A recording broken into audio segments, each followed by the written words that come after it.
चे गुन्हा दाखल करण्यात आला होता। या प्रकरणात नंतर घटनाक्रम कळल्यानंतर त्याच दिवशी अंदाजन 11 ते 12 चे सुमारास या प्रकरणामध्ये 304 कलम वाढवण्यात आला होता।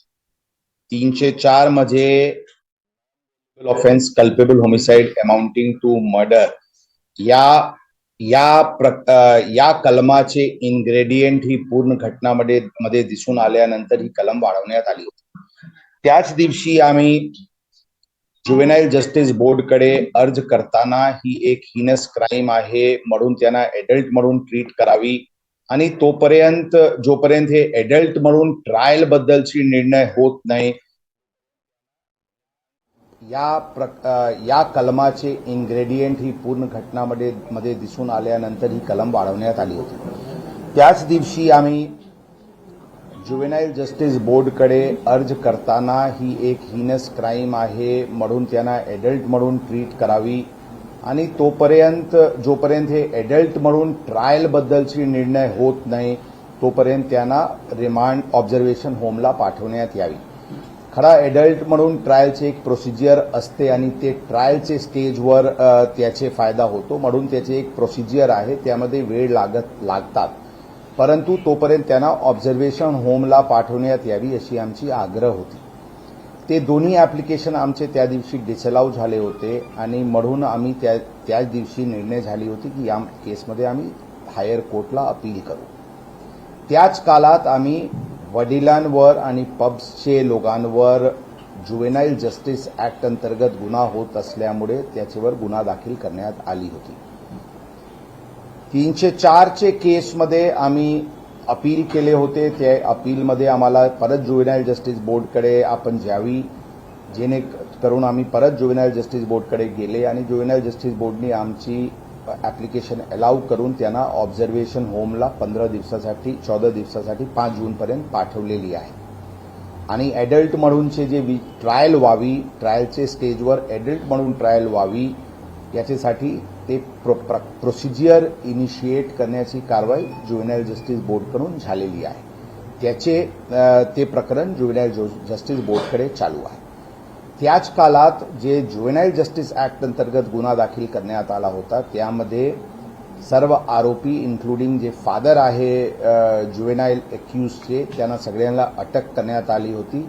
त्यांना काही आरोपीला 4 दिवस, काही आरोपीला 3 दिवस पीसीआर भेटली होती। आज त्याचे पीसीआर संपत आहे। आम्ही दोन्ही केस अत्यंत बारकाईने, अत्यंत संवेदनशीलताने तपासत आहे आणि एक चांगली केस, स्ट्रॉंग केस, जे आरोपी विरुद्ध जे गाडीचे ॲक्सिडेंट जे 304 कल्पेबल होमिसाइड अमाउंटिंग टू मर्डरची केस आहे त्यामध्ये वॉटरटाईट केस तयार करण्याची दृष्टिकोनातून त्याचे विषयी आवश्यक एव्हिडन्स आणि ते एव्हिडन्स टेक्निकल एव्हिडन्स आणि त्या प्रकरणात कोणी एव्हिडन्स नाश करायची प्रयत्न केला का, हे सर्व गोष्टीवर ते एसीपी दर्जाचे अधिकारी त्या प्रकरणाची तपास करत आहे।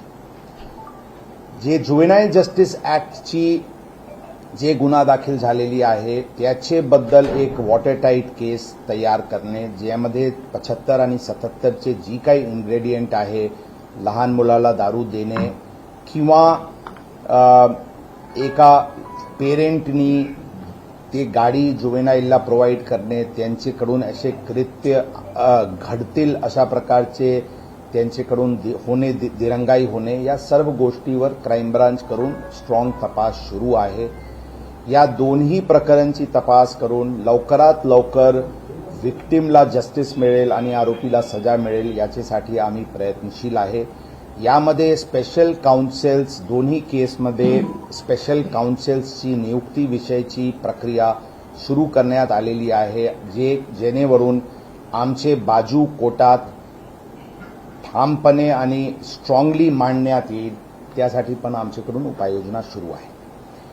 मध्ये पोलिसांनी किंवा काही लोकांकडून दिरंगाई झाली किंवा काही मॅनेज झाले या विषयावर तक्रार येत आहे। या विषयावर आम्ही स्पष्टपणे सांगू की नंबर 1, जे या अशा प्रकारचे घटनामध्ये जे काही मार्ग कायदेशीर मार्ग शक्य होता, जे सर्वात स्ट्रिंजेंट मार्ग जे शक्य होता, त्या मार्गवर पोलीस सुरुवातीपासून चालत आहे. सुरुवातीपासून म्हणजे यावेळी 304 आयपीसीचे कलम लागला त्यापासून पोलीस पूर्णपणे सक्तीचे मार्गावर चालत आहे. मढून काही दबाव आला किंवा काही दिरंगाई झाली असे म्हणणे शक्य नाही, म्हणणे उचित नाही आहे. परंतु जे सुरुवातीचे काळात 304 का स्थानिक पातळीवर लावण्यात नाही आला किंवा या सर्व गोष्टीबद्दल ऑलरेडी किंवा आरोपीला काही सुविधा पुरवण्यात आली, या विषयावर पूर्णपणे चौकशी सुरू आहे. चौकशीमध्ये आत्तापर्यंत काही सुविधा वगैरे पुरवण्याची बाबीमध्ये चे तक्रारीमध्ये कोणत्याही प्रकारचे तथ्य दिसून आलेली नाही.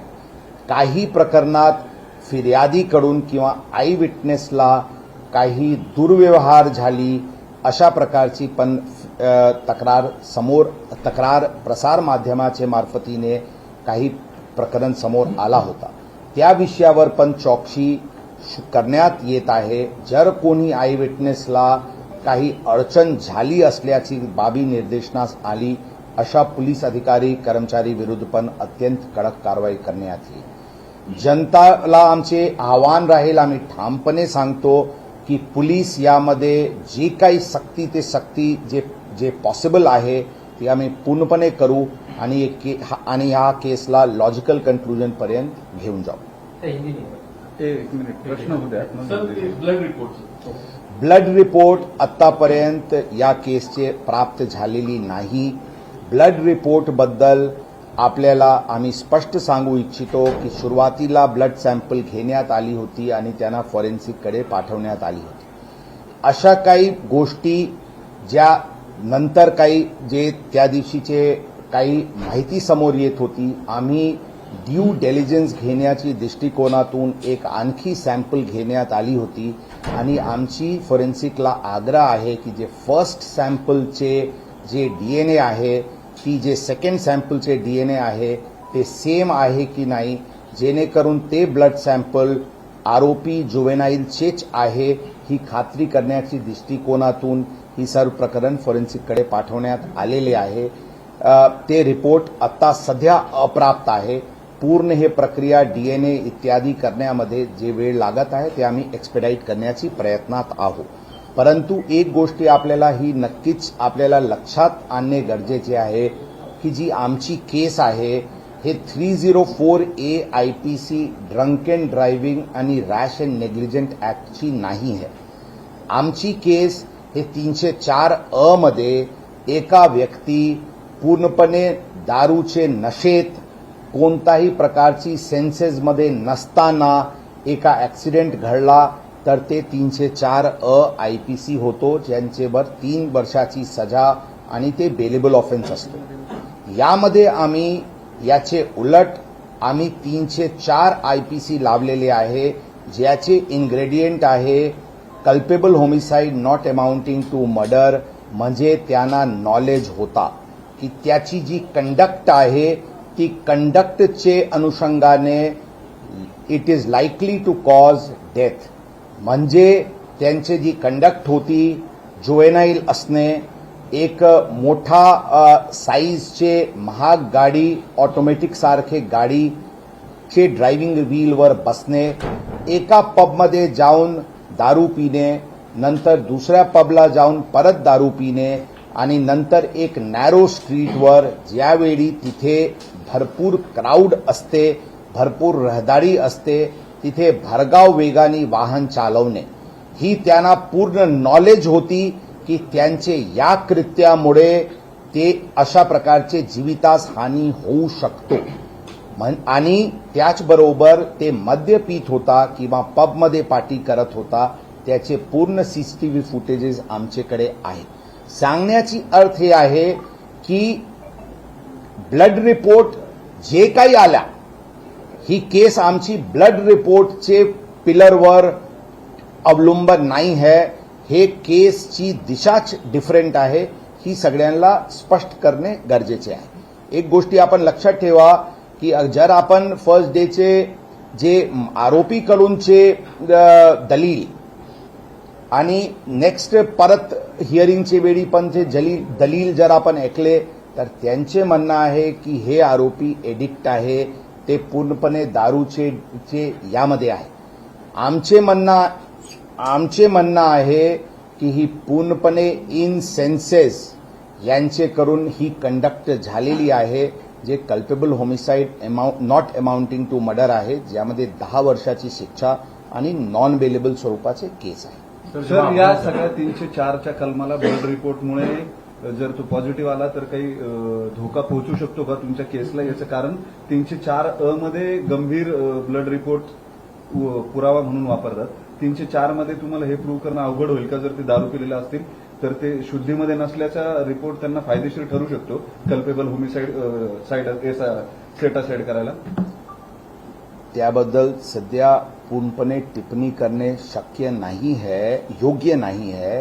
परंतु मी सांगतो की आमची केस आहे की ते फुली इन सेन्सेस होता आणि ते इतके ड्रंक की त्यांना काही कळतच नव्हता, अशी ही प्रकरण नव्हती.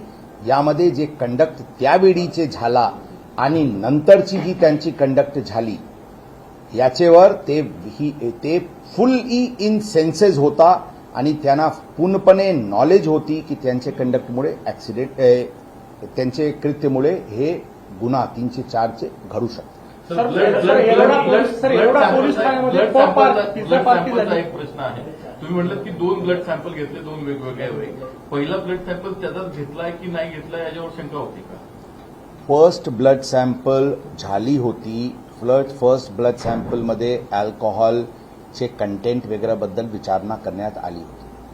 अशा प्रकारचे प्रकरणामध्ये पूर्ण कॉशनचे दृष्टिकोनातून एक आणखी ब्लड सॅम्पल घेणे गरजेचे आहे अशा आम्हाला वाटला, जेणेकरून पुढचे काळात जरी काही शंका असतील की ते ब्लड सॅम्पल्स मॅनिप्युलेट करण्यात आलेली आहे तर त्याबद्दल आम्हाला नक्की निर्णयावर पोहोचता येईल. म्हणून as a matter of abundant precaution he sample घेण्यात आली. 2 काढण्यात आल्या या प्रकरणामध्ये. पार्टी झाली असा सातत्याने आरोप केला जातोय. त्याची सीसीटीव्ही फुटेज अजून का तुम्ही साईड करत नाही? नेमकं पिझ्झा पार्टी झाली की नाही झाली हे अजून तुम्ही सांगत नाही आहात. झाली नसेल तर पोलीस ठाण्यात सीसीटीव्ही फुटेज आहे. आम्ही स्पष्टपणे सांगितले, आम्ही या गोष्टीवर स्पष्टपणे आता सांगितलेले आहे की अशा कोणताही आरोपमध्ये आतापर्यंतची चौकशीत काही गोष्टी आढळून आलेली नाही.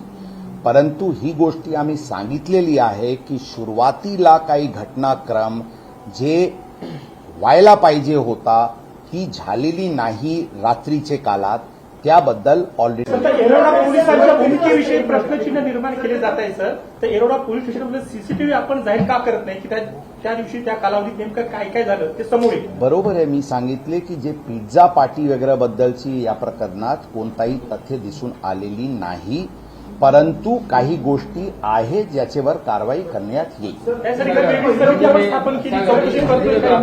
किती वाजता घेण्यात आली आणि दुसरी सॅम्पल पण ते किती वाजता घेण्यात आले? पहिले किती वाजता घेण्यात आले? 2 ब्लड सॅम्पल्समध्ये किती वेळेचं अंतर आहे? फर्स्ट ब्लड सॅम्पलसाठी अंदाजन 9चे सुमारास त्यांना ससून हॉस्पिटल गुन्हा करीब 8 वाजून काही मिनिटांनी दाखल झाला होता. त्याचे नंतर त्यांना ससून हॉस्पिटलला पाठवण्यात आली होती. 11चे सुमारास त्यांची फर्स्ट ब्लड सॅम्पल झाली होती ससून हॉस्पिटलला. सेकंड ब्लड सॅम्पल दुसरा एक हॉस्पिटलला घेण्यात आली होती, ती संध्याकाळीचे काळात घेण्यात आली होती. त्यामध्ये बेसिकली डीएनए सॅम्पलिंगचे विषयासाठी घेण्यात आली होती. संध्याकाळी किती वाजता सर? एक टाइम अंदाज 7 ते 8 वाजेच्या सुमारास. औंध हॉस्पिटल गाडीमध्ये त्याला पिझ्झा खायला देण्यात आला अशी माहिती आहे. तर या बाबतीमध्ये चौकशी होणार आहे. आम्ही पूर्ण एक जे घरातून जे व्यक्ती बाहेर पडला त्यापासूनचे ऍक्सिडेंट पर्यंत तपासाची दृष्टिकोनासाठी आणि त्याचे नंतर काही काळात जे त्यांना त्यांचे पोलीस स्टेशनचे कडे घेऊन जाताना ती कंडक्ट ते पण गुन्ह्यासाठी आणि नंतरची जी आरोप झाली होती तपास यंत्रणेवर त्याच्यासाठी एक एक सीसीटीव्ही आणि एक एक ठिकाणाचे रजिस्टर किंवा जे काही डॉक्युमेंट्स आहे ते जप्त करण्यात येत आलेले आहे. फॉर एक्झाम्पल, ते ज्यावेळी घरातून बाहेर पडला त्यावेळी त्यांचे घराते सिक्युरिटी गार्डचे रजिस्टरमध्ये नमूद आहे की ही गाडी ते मुला घेऊन बाहेर पडलेले आहे. अशा प्रकारचे एक एक घटनाक्रम चे तपास पोलीस यंत्रणा करत आहे, जेणेकरून एव्हिडन्स स्ट्रॉंग राहील की ही गाडी हीच मुला चालवत होता. कारण ही गोष्टी खरी आहे की ते त्या काळात यामध्ये ड्रायव्हर बदलण्याची प्रयत्न झाली होती. ही बाबी आमची चौकशीमध्ये समोर आलेली आहे. म्हणून ज्यांनी अशा प्रकारचे एव्हिडन्समध्ये हस्तक्षेप करण्याची कारवाई केली त्याचेवर 201 अंतर्गत पुरावा नष्ट करण्याच्या दृष्टिकोनातून पण कारवाई करण्यात येईल. कारण मी रिपीट करतो, त्या काळात ज्यावेळी घटना घडली काही घटनाक्रम दिसून येत आहे की ड्रायव्हर बदलण्याची म्हणजे आरोपी जुवेनाईल हे गाडी चालवत नव्हता आणि दुसरा कोणी गाडी चालवत होता. अशा प्रकारची काही गोष्टी करण्याची प्रयत्न झाली होती, ज्यावर जे पोलिसांनी निष्फळ होऊ दिला नव्हता. परंतु ती जी अटेम्प्ट पण झाली होती ती अटेम्प्ट टू डिस्ट्रॉय एव्हिडन्स चे कलम पण चे दृष्टिकोनातून पण आम्ही तपास करत आहोत आणि त्या अनुषंगाने आवश्यक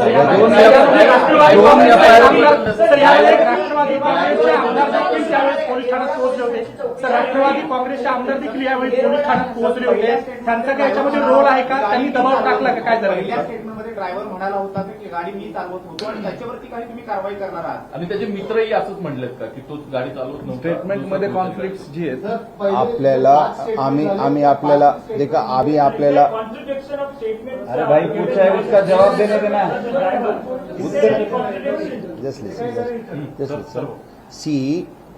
आम्ही सांगितले की यामध्ये आता सगळी गोष्टी आता सांगणे उचित नाही होणार, परंतु मी आपल्याला सांगितलेले आहे, मी रिपीट करतो की त्या काळात काही घटनाक्रम जेनेवर ड्रायव्हर बदलण्याची प्रयत्न करण्यात आली होती ही गोष्टी समोर आलेली आहे. म्हणून 201 IPC डिस्ट्रक्शन ऑफ एव्हिडन्स अंतर्गत पण कारवाई करण्यात येतील. म्हणजे सर्व दिशेंनी सर्व दृष्टींनी एक एक क्रोनॉलॉजिकल सिक्वेन्स ऑफ इव्हेंट म्हणून आम्ही सांगितले की जे अटेम्प्ट होत होता ही बाबी समोर आलेली आहे. जे आपण आणखी विचारले ते हो बरोबर आहे. ड्रायव्हरनी सुरुवातीला काही म्हटला होता, काही सुरुवातीला पोलीस स्टेशनला अशा प्रकारचे सांगितला होता की आम्ही गाडी चालवत होतो. ते कोणाचे दबावाखाली बोलला होता आणि का बोलला होता त्याबद्दल आपल्याला खुलासा योग्य वेळी करण्यात येते. आता एक वेळा मराठी कंप्लीट करू द्या, आरामात बोल. एक 1 second, I just finish question. ही वारंवार ही प्रश्न उपस्थित होत आहे की माननीय आमदार महोदय जे पब्लिक रिप्रेझेंटेटिव्ह आहे ते पोलीस स्टेशनला आले होते का? ते पोलीस स्टेशनला आले होते. It is a matter of record, it is a matter of fact. यामध्ये कोणताही दोन मत नाही आहे. आता मी वारंवार सांगते की पोलिसांनी जी प्रकरण आले असतील नसतील, पोलिसांकडून जी कारवाई झाली ती कारवाई नियमानुसार आणि कायदेशीररित्याने होती. म्हणून त्यांचे वरून काही दिशा तपासाचे बदलला ही सांगणे संयुक्तिक नाही होणार. सर 2 FIR फाडल्या आहेत असं 2 FIR फाडल्याचा आरोप दंगेकरांनी केलाय. त्याचं नेमकं कारण काय? त्यात काही तथ्य आहे का किंवा मग? बरोबर आहे. यामध्ये 2 FIR दाखल करण्यात आलेली आहे. आता काही लोक 3 FIR पण काही प्रसार माध्यमातून सोशल मीडियावर दिसत होता. बघा, फर्स्ट FIR जे सकाळी 8चे सुमारास दाखल झाला होता ते 304 IPC चे दाखल झाला होता. ही आहे फर्स्ट FIR. आता त्या केसमध्ये 304 कलम 3 तासानंतर वाढवण्यात आला होता, ज्यांच्याकडून गंभीरता त्या केसची वाढली होती. ती अंदाजन 11 ते 12चे सुमारास त्यामध्ये 304 लावण्यात आला होता. अशा प्रकारचे काही संभ्रम आहे की ही 2 FIR आहे, ही एकच FIR आहे आणि ही सगळ्यांचे क्लॅरिफिकेशनसाठी ही त्याच दिवशी सकाळी लावण्यात आली होती. प्रेस आउटरेज किंवा मीडिया आउटरेज किंवा पब्लिक आउटरेजची नंतर लावण्यात आली होती ही गोष्टी नाही आहे. ती त्याच दिवशी सकाळी फोरनूनमध्येच चे कालात लावण्यात आली होती आणि त्याचे विस्तृत स्टेशन डायरी एंट्री आहे आणि त्याच्याबद्दल विस्तृत कोर्टाला त्या दिवशी दुपारी जे अर्ज करण्यात आला होता त्यामध्ये ती पण कलमची उल्लेख आहे. आता सेकंड FIR जे आपण म्हणते ती आहे जुवेनाईल जस्टिस ऍक्ट अंतर्गत, ज्यामध्ये फादरची रोल आणि पब ओनर्सची रोल आहे, जे 75 आणि 77 जुवेनाईल जस्टिस ऍक्टमध्ये त्याचेवर ते जे प्रोव्हिजन्स आहेत त्याचे उल्लंघन असल्यामुळे ती कलम लावून एक वेगळी FIR दाखल करण्यात आलेली आहे. त्यामध्ये कोणताही गैर आहे किंवा अनुचित आहे हे नाही आहे. इनफॅक्ट अशा प्रकारचे कारवाई फादरवर आणि पब संचालकांवर प्रॉबेबली फर्स्ट टाइम किंवा फारशी कमी अशा ओकेजन असतील जिथे अशा प्रकारची कारवाई फादर ऑफ अ जुवेनाईल आणि पब संचालकांवर झालेली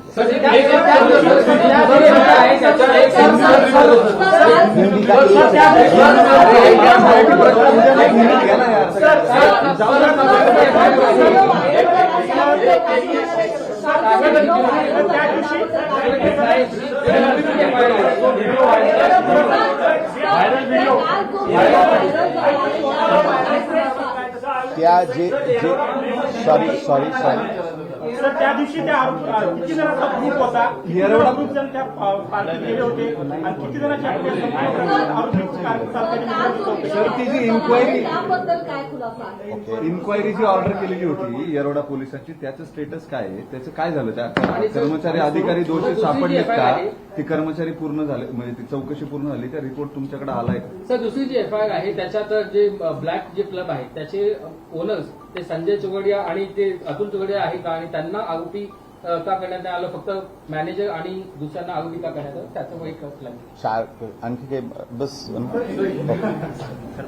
फर्स्ट पहिले लेट मी कम्प्लीट मराठी होण्यापासून ओके. जे आपण व्हिडिओ व्हायरल बद्दलची गोष्टी सांगितलेल्या त्यामध्ये आम्ही एक्सप्लोर करत आहे की कोणते कलमांतर्गत गुन्हा दाखल करायचे, त्याबद्दल गुन्हा दाखल करण्याची प्रक्रिया सुरू करण्यात आलेली आहे.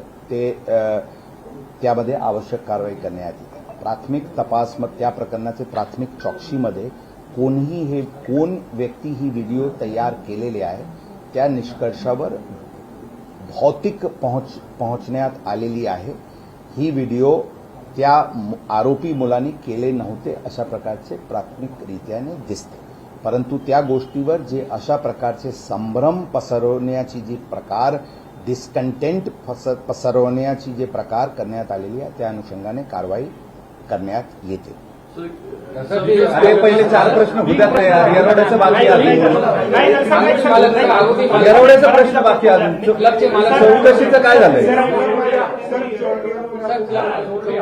प्रश्न होता त्या दिवशी अल्पून आरोपी कार चले गए, किती जणांचा ग्रुप होता, त्या प्रकरणात त्या गाडीमध्ये टोटल 4 लोक होते अशा प्रकारचे तपासमध्ये दिसून येत आहे. एक गाडी चालवत होता, 2 आणखी मुले होते आणि एक ड्रायव्हर होता. अशा 4 व्यक्ती त्या गाडीमध्ये होते. पार्टी ज्यावेळी पबमध्ये झाली होती त्यामध्ये 7 ते 8 आणखी मुले आले होते अशा प्रकारचे दिसते. परंतु ते या प्रकरणात सध्या 304चे प्रकरणमध्ये ते विटनेसेस म्हणून आम्ही त्यांना आजचे डेटमध्ये गृहीत धरतो.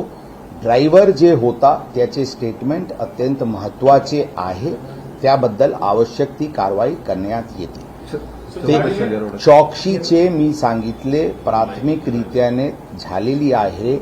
काही निष्काळजीपणा आणि काही दोष त्या येरवाडा पोलीस स्टेशनचे अधिकारीवर प्रथम दर्शनी दिसते. त्यावर योग्य कारवाई लवकरात लवकर करण्यात येते. लेट मी आन्सर फर्स्ट उसके बाद ते ब्लॅक हॉटेलचे जे FL3 चे लायसन्स आहे ते मिस्टर ते दोन ब्रदर ते चोडिया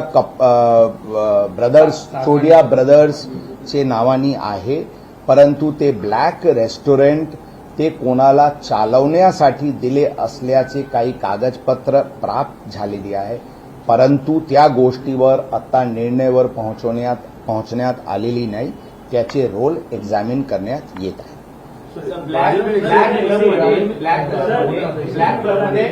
हिंदी चलेगा. तुम्ही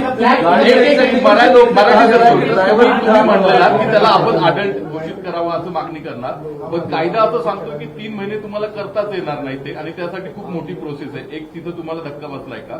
सेकंड, तुम्ही म्हणलात की त्याला रिमांड होम रिहॅबिलिटेशन सेंटरमध्ये पाठवायचं, पण आपली प्रेयर अशी होती की त्याला बाहेर धोका आहे म्हणून तिथं ठेवा, शिक्षा म्हणून नाही. नाही, ऐसा नाही है, तशा नाही है गोष्ट. आपण जर फर्स्ट डेचे प्रेयर पण रेकॉर्डवर आहे जे आपण आमचे बघितले, तर आमची प्रेयर हे आहे की जे तरतूद आहे to try as an adult, ते बघत ती to try as an adult आहे, not to remand him as an adult अशी प्रोव्हिजन कायद्यात नाही आहे. ट्रायल ॲज एन एडल्ट म्हणजे 60 दिवस किंवा 90 दिवसचे आतमध्ये चार्जशीट दाखल करावा लागते. या केसमध्ये 90 दिवसची टाईम आहे. आता आम्ही लवकरात लवकर त्यामध्ये चार्जशीट दाखल करू. ट्रायल एडल्ट कोर्टमध्ये होईल, म्हणजे नॉर्मल कोर्टमध्ये होईल की जुवेनाईल जस्टिस बोर्डकडे होईल, ती गोष्टी एडल्ट म्हणून ट्रायल झाला की नाही झाला त्यावर अवलंबून राहील. परंतु त्याचे जे शिक्षाचे प्रमाण आहे ते केसचे वर लागते, ते ट्रायल ॲज एन एडल्ट किंवा दुसऱ्या गोष्टीवर लागत नाही.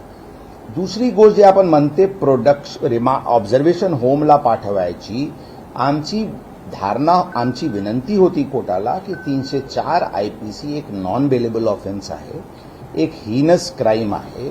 ते पूर्ण जे कंडक्ट आरोपीचे होता त्याच्या अनुषंगाने त्यांना बाहेर राहणे उचित नाही. त्यांना ऑब्झर्वेशन होमला ठेवावी, त्यांचे लिबर्टी रिस्ट्रेन करणे गरजेचे आहे. ही आमची मागणी होती. रिव्हिजनचे वेळी बरेचशी डिस्कशन्स, आर्ग्युमेंट्स दोन्ही बाजूनी झाली. त्यामध्ये काही गोष्टी समोर आले असतील, परंतु याचे ऑर्डरची विस्तृत आता लेखी ऑर्डर प्राप्त झालेली नाही. ऑर्डर आल्यानंतर त्याबद्दल योग्य कारवाई करण्यात येईल.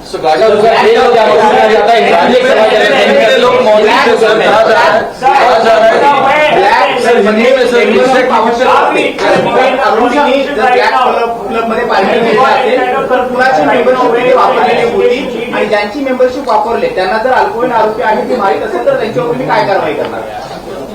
ऑलरेडी त्या गोष्टीवर ज्यांचे कार्ड वापरलेली आहे त्यांना ऑलरेडी अटक करण्यात आलेली आहे. सर, अगर देश आपको सुन रहा है, देख रहा है, हिंदी में आपसे सवाल करना चाहेंगे कि आखिर ड्राइविंग सीट पर कौन था? अलग अलग वर्जन सामने आ रहे हैं. सर, ड्राइविंग सीट पे कौन था? अलग अलग वर्जन सामने आ गए हैं. क्या ड्राइवर बदलने की कोशिश की गई? हिंदी देखिए, इस केस में मैं यू आज ए स्पेसिफिक क्वेश्चन.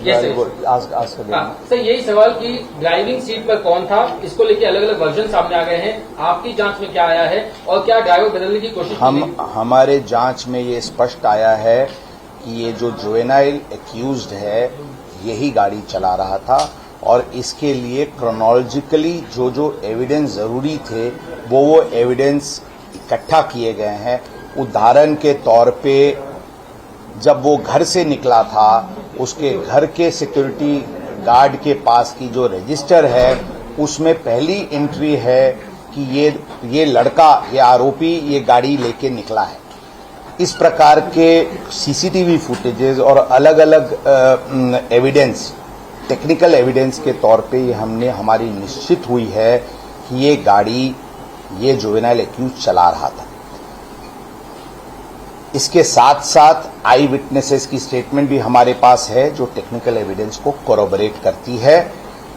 इसमें हमने बताया की इस प्रकार की कुछ दरम्यान आपण बघतोय पोलीस आयुक्त अमितेश कुमार बोलत होते आणि येरवडा पोलिसांकडून निष्काळजीपणा झालेला असं त्यांनी म्हटलं। पोलीस आयुक्तांनी मोठी कबुली दिलेली आहे। येरवडा पोलिसांची सध्या चौकशी सुरू असल्याचं देखील त्यांनी म्हटलेलं आहे। या पार्टीमध्ये एकूण 10 ते 12 जण होते आणि गाडी चालवताना गाडीमध्ये 4 जण असल्याची कबुली देखील त्यांनी दिलेली आहे। त्यांच्या चौकशीत ते समोर आलेलं आहे आणि सोबतच येरवड्यात देखील काहीतरी घडलंय। सोबत गाडीत जे 4 जण होते त्याच्या मागे एक आरोपी मुलगा, त्याच्यासोबत अजून 2 जण आणि ड्रायव्हर सुद्धा होता असं कळतंय। या संदर्भातले सगळे अपडेट्स तुमच्यापर्यंत पोहोचवणार आहोत, पण वेळ झाली एका छोट्याशा ब्रेकची। कुठेही जाऊ नका, पाहत रहा NDTV मराठी।